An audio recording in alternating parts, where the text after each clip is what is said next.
Chapter 7. The Empty House. After all my years of living, I have only one regret, not strangling myself with my own umbilical cord. Now I can't even die right. Ted forced a smile, his eyelids getting heavy as he sat with his bag resting on his lap on the subway. At 9 o'clock p.m. the Red Line was fairly crowded, riding towards Alewife. Listening intently, he rested his head back as he sat, watching everyone on this subway, hoping not to see any familiar faces. He noted the diverse population on the subway. White, black, Hispanic, Asian, male, female. There was a significant diversity in the socio-economics of the people on the train. Some seemed to be struggling families with old purses with the colour fading, and others seemed to be well off, dressed professionally with pressed clothes, and the women wore makeup. Some of these people were singular, just monitoring something of no value on their phone as it was glued to their faces. Some were coupled up, talking to one another, and some kids had their faces lit up by phones given to them by parents who, sitting behind their respective children, leaned their heads back, hoping to get a moment's rest. He saw many isolated single persons, curving their lips to a smile. Some of these people wore their smiles genuinely, while smiles of the others were blank. There was no life behind those eyes. He kept his trembling hand in his right pocket. Just a few more hours, then hell can presume. He smiled as he inconspicuously watched everyone. Many people here had no quarrel with one another. However, many buried their wretched faces into their terribly cursed hands. They had no problem with showing their emotions to such strangers. Perhaps they knew they would never see anyone on this train ever again. The sense of anonymity was appealing, but something Ted dared not risk. The next stop came. Many people walked off at Harvard Station. Fewer people walked on. These were students and professors. The professors immediately opened their briefcases as they sat down and worked on grading or additional source material for another class they were teaching, pushing their glasses closer to their faces. The students were busy talking, and he noticed one in particular, a girl who looked like she should still be in high school. She put in her headphones and sat at the end, pulling her knees up to her chest and wrapped her arms around them to keep them close. She stared down the train with an empty expression on her face. He felt like he was looking at someone familiar. The face, the hair, the stance, and that damn blank stare. There was nothing inside her. No happiness, no sadness, no hope. It's like she was tired of sharing her smile, jaded from putting up with the damn facade called life. Nor was she particularly open about showing her despair to others. She might not want to inconvenience anyone from her erasing herself from this world. The emptiness, he knew it all too well. The emptiness was hungry, and it ate happiness and hope like a pig. Why bother, as hope is only a facade? All it is a postponed disappointment. It only ends one way, with despair. He looked away from her and turned to look out the window in front of him. The subway started moving again. His forced smile met that of another tired woman, probably in her 30s, over a decade older than him, he presumed. She also looked tired, brushing away her ragged blonde hair out of her face. Her eyes, like his, were sunken in, but she made an effort to smile back at him. He tried to navigate his gaze away from her and to an inanimate object. He found a convenient advertisement on the pole. It was an ad for a show on Broadway. The show looked like people would be entertained, a group of ethnically diverse characters wearing a variety of clothing. Their faces were brightly lit and smiles painted across their lips, and they even had a twinkle in their eyes, or he imagined they were twinkling at the time the picture was taken for the advertisement. He only found a handful of people that shared that same twinkle, just a little spark of light in their souls. And yet, with everything moving, he felt trapped in this train. He envied the people in the picture. Not their clothes, not their smile, but that little twinkle of light, that happiness or joy or whatever it is that was what he was after. He saw the same twinkle in Sam's eye, in Jennifer's and in Michael's, but he can't be around them. He waited patiently as the subway came to Davis Square. The doors opened and he scanned the train again. Everyone was laughing as they were walking off. From their jerseys and backpacks, some satchels and purses, he assumed these were college kids going to some party or a nearby bar. He followed them out. He walked through the dimly lit concrete corridors to the escalators to the fresh breeze of Davis Square. Cars were honking their horns and buses were dropping people off in droves.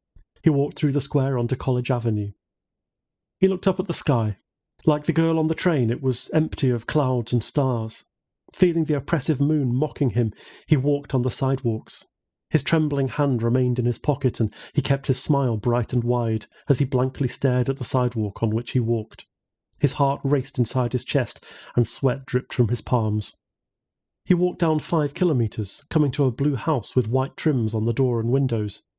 Walking up the stairs and inserting the key into the keyhole, the door creaked open into the black dark mouthway into the house. Stepping inside, he closed the door, locking the knob lock. He turned and locked the mechanism for the bolt. It clicked shut before he turned, lifting the chain to lock the door with its final lock. Leaning against the door, he dropped his bag to the floor. It knocked on the wooden floor, sounding like a rock. His smile began to fade as his lips curved downwards. He grinded his teeth as he stifled a noise from his mouth. His face cringed as tears streamed down the side of it. He felt his knees tremble, his feet slid from underneath him. His body struck the ground, and both of his hands were in front of him, trembling uncontrollably. He clamped his eyes shut as he cried out. He took one hand over his chest where his heart would be, clenching his shirt. He took heavy breaths and choked on his sobbing. His weak knees struggled to pull himself back up. However, it's unlike someone from Task Force 7 to allow such an inconvenience to bring him to a halt. He willed his knees to be fixated and forced himself to stand up. He willed the first step. He couldn't stop sobbing, his tears dripping from his face to the empty hardwood floor. He felt nerves snapping throughout his body, physically telling his body he was in pain, but he never felt the pain itself. He took regulated interval breaths as the tears came down. He willed his second step, and he pulled out his arm to the wall, leaning against it. He scanned the room hastily, looking for something to use to walk around. He couldn't do it himself with the constant trembling inside his body like earth tremors. He was in his living room. The floor was empty with no trash on it. There were no bookcases, no TV, no radio, no coffee table, nor other miscellaneous furniture on the ground. There were no pictures on the wall. There were only 2 things, a display case and a noose on the floor, at least cut up in pieces as it was worthless to him. He couldn't use it effectively.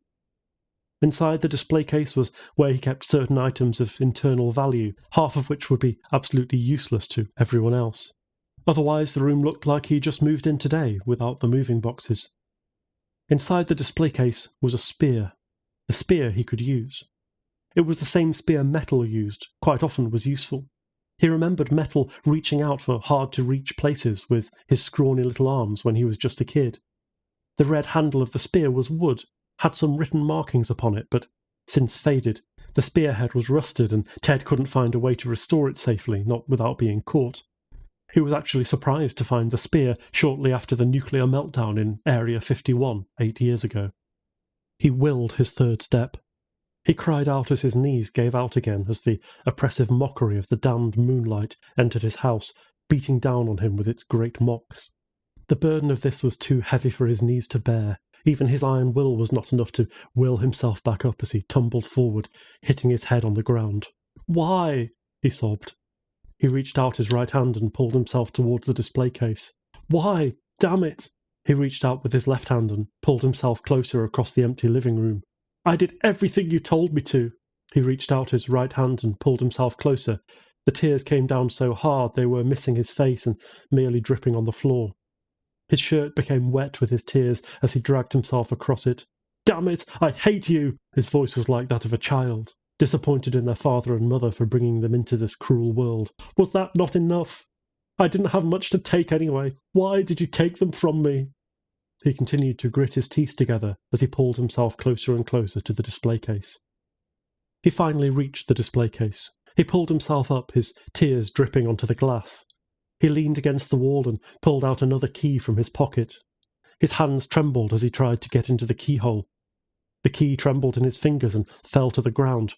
It struck the ground with a force. The noise was so heavy he could feel it slipping away from his grasp. He took a heavy breath and slowly let it out. Fuck it. He took his free hand and made a fist. He slammed his hand into the display case, cracking the glass. Shards went everywhere and cut his arm. His arm was bleeding and his knuckles became raw with the impact. His hand reached for the spear, and his hand froze in place as his hand hovered over it. His tears still streamed down, and his eyes stretched open when he came to the sudden realization, reacting to the shards of glass embedded in his flesh. He could feel the red, warm blood cascading down his arm. "I still can't feel it," he said silently to himself. "I can't feel anything anymore." He grabbed his spear, and it trembled in his hands. He pulled it out of the display case and put the haft of it against the hardwood floor and rusty spearhead raised up to the ceiling. The unwanted emotions flooded him again as if there was nothing in between them. He struggled as his knees became weak again as he made his way to the kitchen. He took staggered deep breaths with every step. He found the wastebasket by the doorway into the kitchen. The wastebasket was filled with empty plastic cups and plastic silverware and paper plates. He avoided the basket and made it into the kitchen. The kitchen was almost as bare as the living room. The cupboards were dishevelled. There was no kitchen table nor chairs. The counters were empty apart from a roll of paper towels and napkins.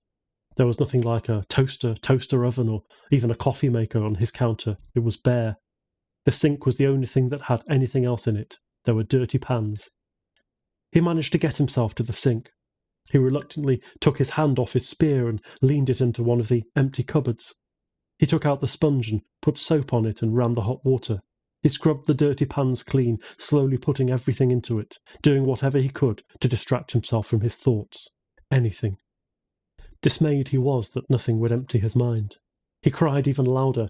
His tears fell into the sink, splashed on the pans. He cleaned the last frying pan and threw it into the wall. It made a loud noise as it stuck into the wall. It just hanged there. He gasped as he suddenly remembered the noose that he made for himself in the living room. He hanged there last night, but as if some fluke of nature, he phased through the noose. Ted firmly tied the noose, hanging it from his ceiling, giving it a strong tug to ensure it would hold him. The rope was thick and sturdy enough, but one can never be too careful to make sure it's done right.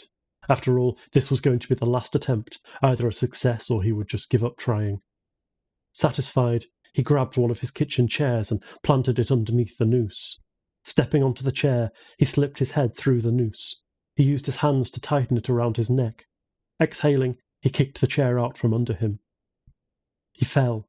The rope held onto him. He felt the air to his lungs restrict, and he felt that unwelcome refreshment of the essence yet again fill his body. His arms jerked at the sides as the grey veins protruded over his skin. Air was completely exiled out of his body, and he felt his consciousness wane. If only it was that simple.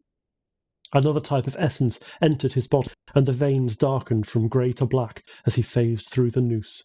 Another failed attempt, and as promised, the last one. That was the last straw. I can't even die right. He stared at the frying pan stuck into the wall like a knife. He sighed as he turned and leaned against the sink. His head was raised up as the streams never stopped coming down. He was a slave to his own thoughts, and his master was relentless. His trembling hands went back into his pockets. He took out his wallet and opened it. He found a picture and took it out. He opened up the folded photo. His hand trembled as he looked on 16 faces in military uniforms. All of them were of the same height, half of them male and the other half female. One of the women was wrapping her arms around the waist of someone else. That other someone was himself. His own face was scratched out of the picture.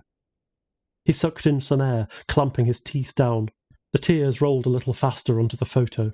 This fate is cruel. He allowed his feet to slowly slip from under him. He looked closely at the photo. Their uniforms all had their number 7 on the patch, right above where the charging American flag would be, that is, if they weren't forbidden from wearing it. He glared up at the ceiling. You mock me. He trembled, pulling himself from the ground. He leaned towards the sink again, glancing at the frying pan stuck in the wall. He took his spear and used it to walk, however shakily, towards the other room. This room was dark. He turned on the light. The room was large and square, and just like every other room in this house, this was next to empty. This had only 2 things in it, a sleeping bag with no pillow, and a safe. That's it. Even the paint on the walls was bland and passionless. He walked over to the safe and laid the spear to the side of his sleeping bag. He turned the knob of the safe to open it.